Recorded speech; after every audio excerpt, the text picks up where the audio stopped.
development of bar chart. The following are the important stage in developing a bar chart. First is work breakdown structure, that is breaking down of individual activities. Next is decide, the method to be employed in execution of each activity and decide the sequence in which the activity ought to be completed. Next is assigning duration of time for completion of each activity. Once the activities are separated and the choice of method is made, it is possible to estimate the time required for completion of each activity. Next is represent. The above information in the bar chart indicate the relative position of each activity. Clear? And finally, we obtain the total completion time. So advantages of bar chart is it's a time scaled preparation. So based upon the time, by seeing the bar chart, the length of the bar, you can easily identify how much the time duration for each particular activity. It is very simple to prepare. It can be more effective and efficient if CPM can be adapted there, but it is not so possible in a bar chart. But still, it is more popular method. Bars can be dashed to indicate work stoppage. Can be loaded with other formation like budget, man hours, resource, etc. The disadvantages of a bar chart is it does not show logics. Not practical for project with too many activities. As a remedy, we can use bar chart to show a small group of activities, that is subsets, and summary of schedule. And since a lot of logics are missing in the bar chart, milestone chart has been introduced. A small variation shortcuts has there in bar chart. To overcome that, milestone chart has been introduced. So milestone are tools used in project management to mark specific point along a project timeline. These points may indicate events such as a project start and end date, or a need of external review or input and budget check. So milestone allow project managers to determine whether or not the project is on schedule when combined with PERT and CPM. Each main task contains some specific points or milestones in time which can be recognized and through which controlling can be achieved. Each milestone can be considered to be specific event along the main activity or job or task. So this chart is therefore called as milestone chart. The milestone is represented either by a circle or by a square and is serially marked.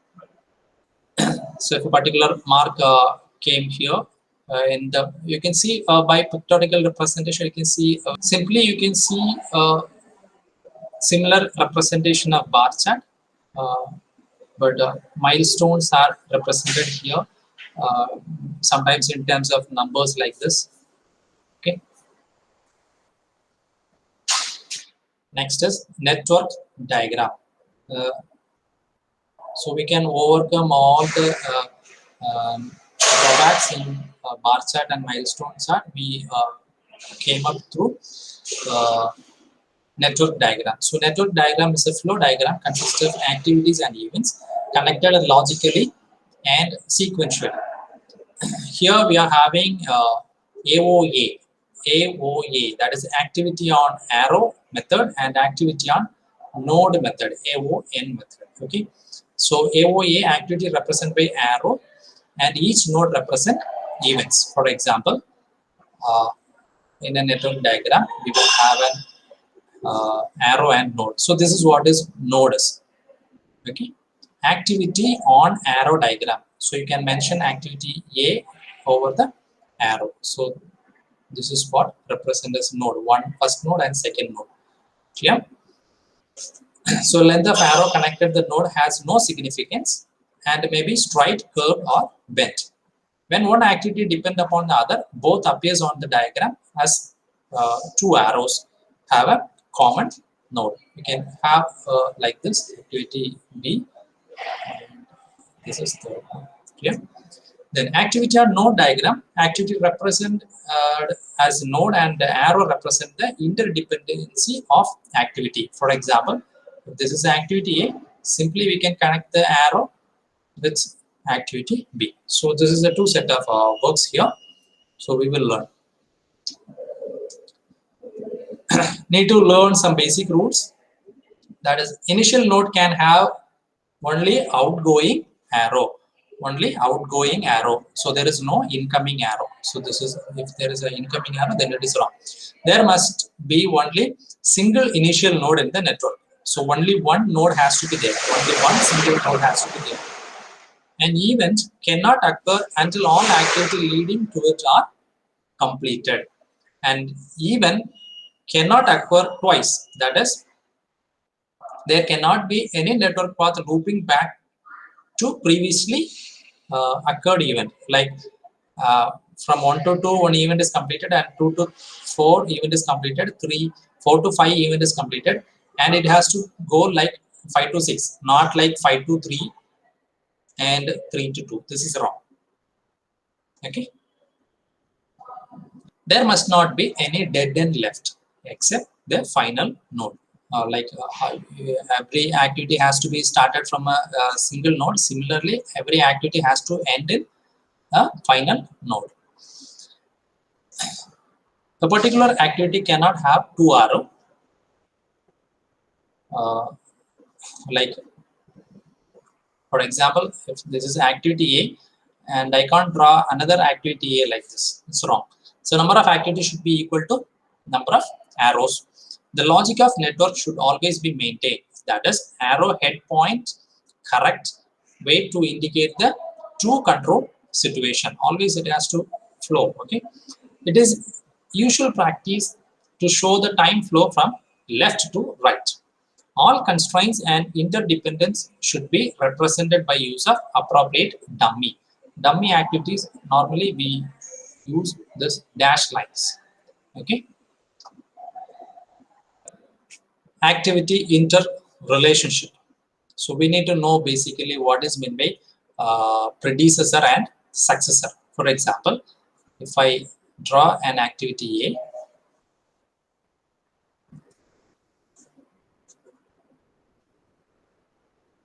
and activity B. For example, there is no predecessor activity for A. There is no predecessor activity for A. So for A, the predecessor activity is null. Okay, but for B, the predecessor activity is A.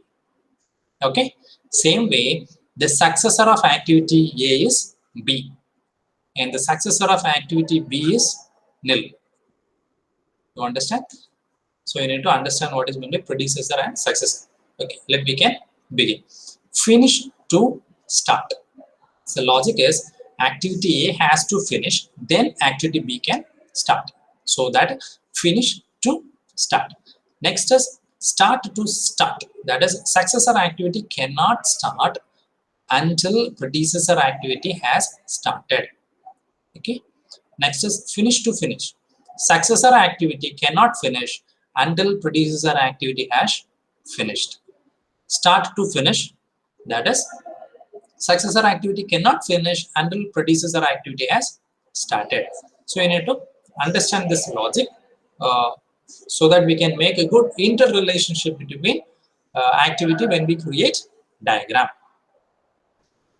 Activity on arrow diagram, I already explained, like 1, 2, 3 are node, and we represent the activity over the arrow, and we can mention the duration just below the arrow. For example, if I mention 4 and 5 here, it means activity A have 4 duration. 4 duration means maybe the units, it depends on unit, whether it is in minutes or hours or in days or in months or in years. Okay.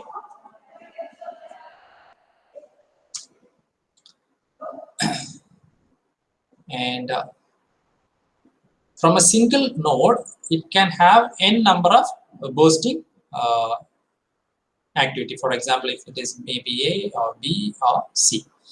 Clear? And for this particular thing, there is no predecessor. You understand? There is no predecessor. So this is a basic rule. The initial node has to be a single one. Okay. So from a single node, n number of node can be generated. For example, if this is activity A, B, and C, and there is no predecessor for this particular ABC activities. Same way, it has to end with a single node. Okay. We can name this as converged node. I mean, n number of activities can be converged. So from a single node, if the activities are bursting, then it is known as burst event. And in a single node, if more than one activities are getting merged, then it is known as merged events.